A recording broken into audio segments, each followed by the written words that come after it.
हम इस वक्त खड़े हैं मेदांता हॉस्पिटल लखनऊ के एनआईसीयू सेंटर में। आपको बता दें कि ये लेवल 4 का एनआईसीयू है और लेवल 4 का एनआईसीयू उसको कहा जाता है जो अत्याधुनिक विश्व स्तरीय सुविधाओं से युक्त होता है। भारत में कुछ ही हॉस्पिटल्स ऐसे हैं जिनमें एनआईसीयू लेवल 4 का है और बच्चों के लिए डेडिकेटेड तो और भी कम है। मेदांता हॉस्पिटल लखनऊ का एनआईसीयू लेवल 4 का है। बच्चों से रिलेटेड सारी सुविधाएं यहाँ पर हैं, प्री मैच्योर बेबी से लेकर के उनकी सर्जरी तक की सारी सुविधाएं इस लेवल 4 के एनआईसीयू में है। इसकी ज्यादा जानकारी के लिए हमारे साथ डॉक्टर आकाश पंडिता जी हैं जो कि डायरेक्टर हैं neonatology and child care centre के। उनसे बात करते हैं। सर, सबसे पहले तो मेदांता हॉस्पिटल लखनऊ के एनआईसीयू सेंटर के विषय में बताइए। जैसा कि हमको जानकारी थी लेवल 4 का एनआईसीयू, लेवल 4 का एनआईसीयू क्या होता है? नमस्कार। बिल्कुल आपने सही कहा कि जो हमारा लेवल ऑफ एनआईसीयू वो लेवल 4 यानी कि एडवांस एनआईसीयू है। लेवल 4 एनआईसीयू वो एनआईसीयू होता है जहाँ पे कि आधुनिक सुविधाएं अवेलेबल होती है, जिसमें कि कार्डियक सर्जरीज आते हैं, यानी कि राइट फ्रॉम बर्थ हमारे पास सीबीटीएस सर्जन अवेलेबल है जो ऐसे बच्चों की कार्डियक सर्जरीज कर सकते हैं। बाकी जनरल पीडियाट्रिक सर्जन भी हमारे पास है। हमारे पास हाई एंड वेंटिलेटर्स है जिसको कि हम हाई फ्रीक्वेंसी कहते हैं। हमारे पास बाकी अत्याधुनिक वेंटिलेटर्स के साथ साथ थेरापेटिक हाइपोथर्मिया यानी कि होल बॉडी कूलिंग है।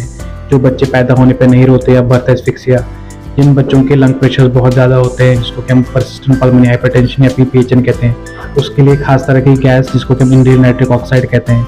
हमारे पास trained neonatologist round the clock on the floor रहते हैं।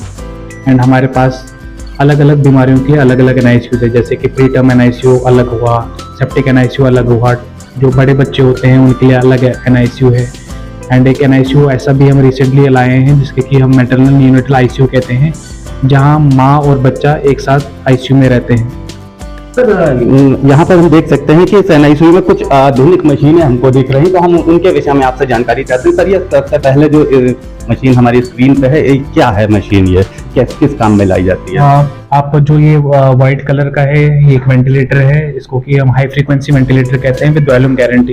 ये बिल्कुल अत्याधुनिक वेंटिलेटर है जो कि छोटे से छोटा बच्चा, चाहे वो 300 ग्राम का हो या 10 किलो का हो, ये वेंटिलेटर बिल्कुल नाप तोल के प्रेशर देता है। क्योंकि वेंटिलेशन अपने आप में यूजफुल तो है, बट अगर उसको सही तरह से यूज़ नहीं किया गया या बिल्कुल सही मात्रा में प्रेशर्स नहीं दिए गए तो लंग डैमेज हो सकते हैं और क्रॉनिक लंग डिजीज हो सकता है। तो इसलिए इनको बच्चों के वजन के हिसाब से उनको नाप तोल करके इससे दिया जाता है। और जो बच्चे नॉर्मल वेंटिलेटर से बाहर नहीं निकल पाते उनके लिए ये ventilator high frequency ventilator use किया जाता है। उसके साथ जो अगली मशीन है जिसके साथ सिलेंडर लगा हुआ है उसको हम आईएनओ या इनहेल नाइट्रिक ऑक्साइड कहते हैं। जिन बच्चों का प्रेशर बहुत ज़्यादा होता है, खासकर वो बच्चे जो पेट में पॉटी कर देते हैं, वही पॉटी वो फेफड़ों में निगल लेते हैं, उसकी वजह से लंग्स चिपक जाते हैं या चिमट जाते हैं, जिनकी वजह से लंग्स का प्रेशर बहुत ज़्यादा बढ़ जाता है, उसको हम पीपीएचएन कहते हैं। ये बहुत ही खतरनाक बीमारी होती है। इसकी जो मृत्यु दर है एटलीस्ट 60-70% है। तो ये पूरे विश्व में नंबर 1 ट्रीटमेंट ऐसी कंडीशंस के लिए। अगेन ये फर्स्ट टाइम मेदांता लखनऊ में पूरे पूर्वांचल में स्टार्ट हुआ। एंड इस मशीन की वजह से अभी तक हमने कम से कम 100 से अधिक बच्चे बिल्कुल ठीक करके डिस्चार्ज किए होंगे। सर, एक थर्ड मशीन भी हमको जिस पर अभी वर्किंग हो रही है, ये क्या मशीन है, किस यूज में आई है? जो ये लास्ट वाले में कोने में आप मशीन देखते हैं, इसको होल बॉडी कूलिंग या थेरापेटिक हाइपोथर्मिया कहते हैं। अभी भी हमारे यहाँ 20 से 30% बच्चे होते हैं जो पैदा होने के टाइम रोते नहीं है। जब वो नहीं रोते तो उनकी बॉडी में ब्रेन स्पेशली डैमेज होने के चांसेस होते हैं। इसमें अगेन डेथ रेट 40 to 50% होती है। इन बच्चों को अगर 6 घंटे के अंदर अंदर हमारे पास लाया जाए तो उन बच्चों के लिए ये मशीन होती है, होल बॉडी कूलिंग कहते हैं इसको, जिसके बच्चे को पूरी बॉडी को ठंडा किया जाता है 72 घंटे के लिए, जिसकी वजह से उनकी मृत्यु की दर भी कम हो जाती है और उनका ब्रेन प्रिजर्व रहता है। रिसेंटली हमने इस पे एक बच्चे को सक्सेसफुली उसको ट्रीट किया और उसको डिस्चार्ज किया है। जी सर, कुछ और भी पार्ट हैं आपके एनआईसीयू में यहाँ मेदांता हॉस्पिटल में, हम वो भी देखना और जानना चाहेंगे उनके विषय में। सर, क्या है? जैसे कि ये मशीन एक आधुनिक मशीन दिख रही है, इसके विषय में बताइए। टॉप 3 रीजंस है नवजात शिशु की मृत्यु के, उसमें प्रीमेच्योरिटी नंबर 1 पे आता है। क्योंकि रिसेंटली जो आईवीएफ वगैरह से बच्चे होते हैं वो ज़्यादा प्रीमेच्योर होते हैं और प्रीमेच्योरिटी की दर हमारी कंट्री में सबसे ज़्यादा है, यानी कि 10 बच्चों में कम से कम 3 बच्चे प्रीमेच्योर होते हैं। तो इन बच्चों को खास तरह का केयर चाहिए, जिसको कि सुपर स्पेशलाइज केयर चाहिए। इन बच्चों के लिए हमने खास तरह का NICU डेवलप किया है, जिसमें कि जो आप सामने मशीन देख रहे हैं इसको इंक्यूबेटर कहते हैं, डबल वॉल इंक्यूबेटर। इसमें हमारे पास अभी 600 ग्राम का बच्चा है, जो कि अभी 15-20 दिन का हो गया है। इसको हमने बिना किसी वेंटिलेटर के मैनेज किया है। इसको एक सर्फेक्टेंट चीज़ होती है जो कि लंग्स को ओपन करती है, उनकी डेफिशिएंसी होती है। अगेन ये हम बिना वेंटिलेटर के एक अत्याधुनिक तकनीक जिसको हम लीजा कहते हैं उससे दिया जाता है, और इन बच्चों को सेपरेटली मैनेज किया जाता है। हमारे यहाँ ऐसे बच्चों को एक अलॉट सिस्टर अलॉटेड होती है, यानी कि वो उस बच्चे को छोड़ के किसी और बच्चे को नहीं देंगे, जिसकी वजह से क्रॉस कंटैमिनेशन इन्फेक्शन कम होता है। हमारी तरफ से इन सिस्टर को स्पेशली ट्रेन किया जाता है इन प्रीमेच्योर बेबीज़ में। हर 3 महीने में हम एक वर्कशॉप अटेंड ऑर्गेनाइज कराते हैं अपने मेदांता में, जिस तरह हम इनको अत्याधुनिक प्रोसीजर्स, अत्याधुनिक जो नई टेक्निक्स आई हैं, नए खोजेज आई हैं, उनके बारे में इनको अवगत करा जाए और इनको ट्रेन किया जाए। सर जैसा कि आपने बताया कि छोटे बच्चों में इन्फेक्शन का काफी खतरा रहता है, तो क्या एक नर्स केवल एक बच्चे के लिए डेडिकेटेड होती है? जी, जो भी हमारे यहाँ सिक बेबीज होते हैं उनमें हमने 1:1 सिस्टर पेशेंट रेशो।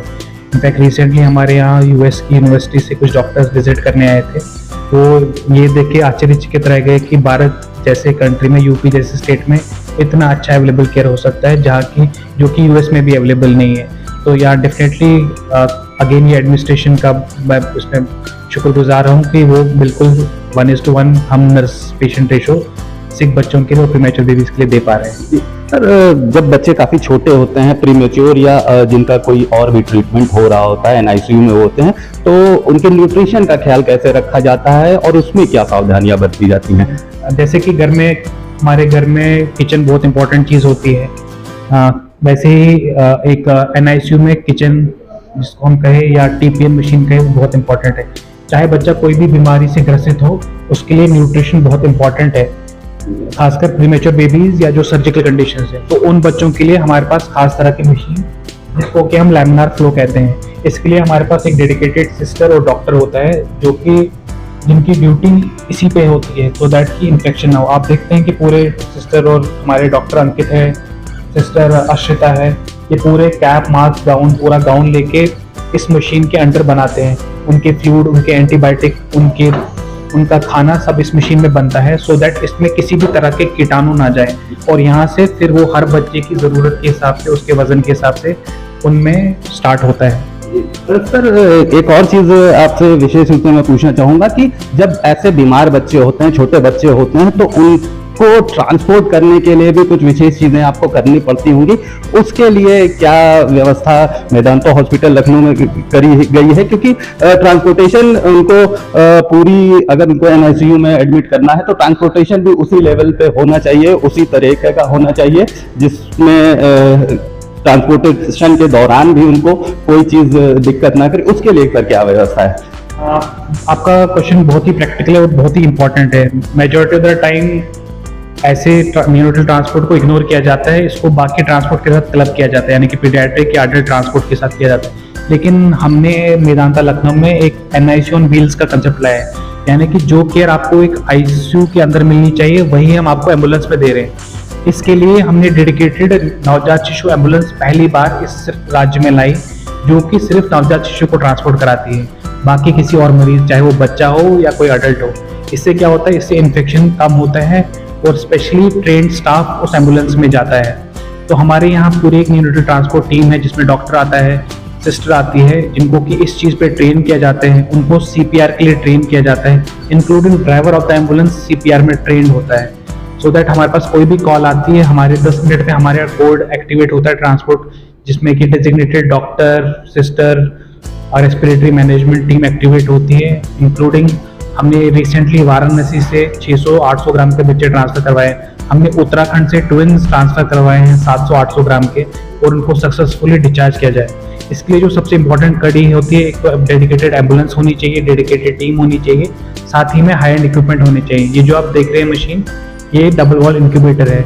बच्चे में तापमान मेंटेन करना बहुत ही इंपॉर्टेंट है, खासकर ड्यूरिंग ट्रांसपोर्ट, चाहे वो गर्मी का सीजन हो या सर्दी का सीजन हो।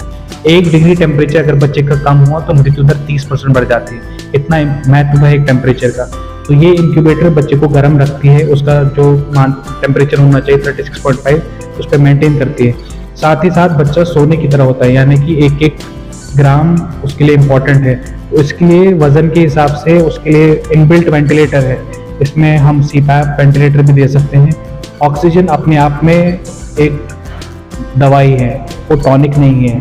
काफ़ी बार हम छोटे खासकर प्रीमेच्योर बेबीज़ में 100% ऑक्सीजन देते हैं, जो कि बच्चों की आँख उनको अंधा कर सकता है और उनके ब्रेन को डैमेज कर सकता है, उनके ब्रेन को गला सकता है, आँख को सड़ा सकता है।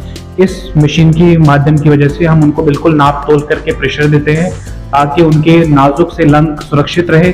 हम उनको बिल्कुल नाप तोल के ऑक्सीजन देते हैं ताकि उनको जो भी हम ट्रीटमेंट करते हैं उसके साइड इफेक्ट्स होते हैं, ताकि वो सब साइड इफेक्ट्स उस बच्चे को ना हो। एंड मैं उन माता पिता से आग्रह करना चाहूँगा कि जिनके बच्चे कहीं और पैदा होते हैं वो बिल्कुल ना डरे। हम बिल्कुल जो ICU का केयर है वैसा केयर हम एम्बुलेंस में उनको दे पाते हैं और उनको सक्सेसफुली ट्रांसपोर्ट, जैसा मैंने बताया कि हमने 700-800 ग्राम के भी सक्सेसफुली 400-500 किलोमीटर दूर से भी सक्सेसफुली ट्रांसपोर्ट किए हैं और सक्सेसफुली डिस्चार्ज किए हैं। सर एक और सवाल आता है इसमें कि जब बच्चा किसी दिक्कत में होता है तो उसकी माँ बहुत परेशान होती है, तो और दोनों का भावनात्मक जुड़ाव भी इस जगह पे विशेष कहा जा सकता है। तो क्या कोई ऐसा सिस्टम है कि माँ और बेबी एक साथ रह सकें और एक साथ उनको रखा जा सके और ट्रीटमेंट भी चलता रहे? उसके लिए हमारे पास जच्चा बच्चा NICU और MNICU होता है, जहाँ की जैसा कि आप देख पा रहे हैं मदर का बेड और नवजात शिशु का बेड एक साथ लगा रहता है, यानी कि बच्चा चाहे कितना भी सिक हो, माँ और बच्चा आपस में सेपरेट ना हो, जिससे कि माता पिता की उनको एंग्जाइटी ना हो, उनको पल पल की खबर रहे, माँ का दूध सही समय पे सही टाइम पे बच्चे को मिलता रहे।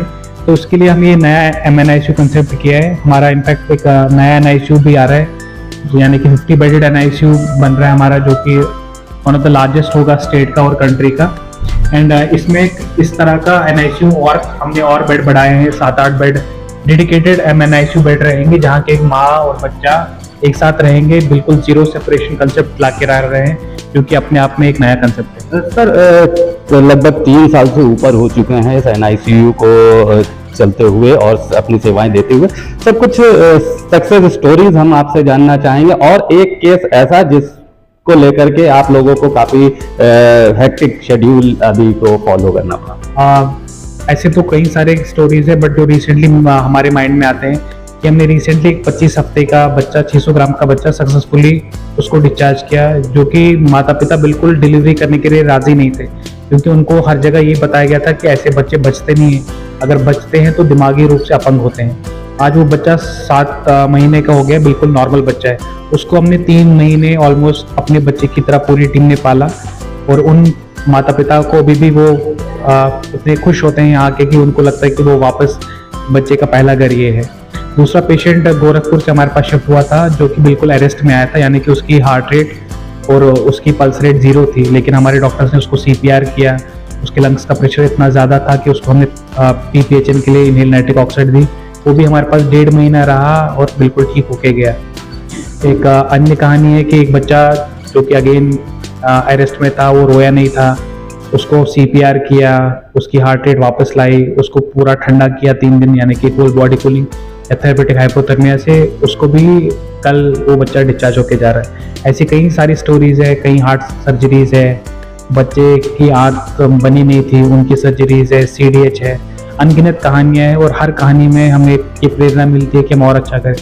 सबसे इम्पोर्टेंट जो दुखी माता पिता यहाँ एक उम्मीद के लिए आते हैं, जब हम यहाँ से खुश होके जाते हैं तो हमारी खुशी की कोई सीमा नहीं होती है। तो हम धन्यवाद करना चाहेंगे वो माता पिता, खासकर जो दूर दूर से यहाँ एक उम्मीद से आते हैं, और मेरी पूरी टीम का जो उस उम्मीद पे खरा उतरने के लिए बहुत ज़्यादा मेहनत करते हैं, और 99% ऑफ द टाइम्स हम सक्सेसफुल रहते हैं उनको डिस्चार्ज करने में, यानी कि हमारा सर्वाइवल रेट मोर देन 99% है, जो कि अपने आप में विश्व में एक सराहनीय नंबर है। तो हमने बात करी डॉक्टर आकाश पंडिता जी से, जिन्होंने हमको बताया कि NICU मेदांता हॉस्पिटल का लेवल 4 का है, विश्व स्तरीय है, और उस लेवल का ट्रीटमेंट यहाँ पे दिया जाता है जो भारत के कुछ ही हॉस्पिटल में संभव है।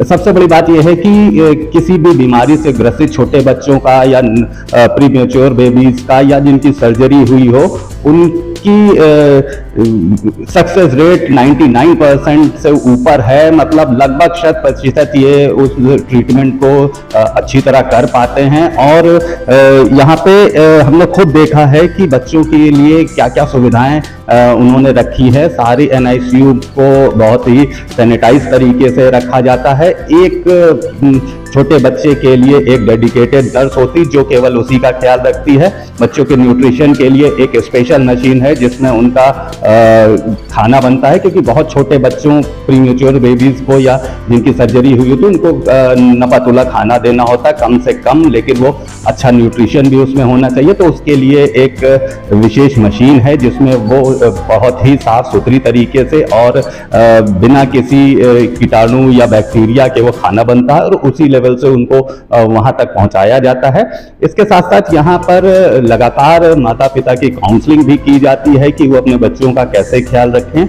और आपको सबसे बड़ी बात बता दें कि मेदांता हॉस्पिटल 3 वर्ष से ऊपर से इस NICU को संचालित कर रहा है। 99% की सक्सेस रेट के साथ ये भारत का एक विश्व स्तरीय बच्चों को डेडिकेटेड NICU है। वीडियो जर्नलिस्ट अखिलेश सिंह के साथ संतोष कुमार, भूमि TV, लखनऊ।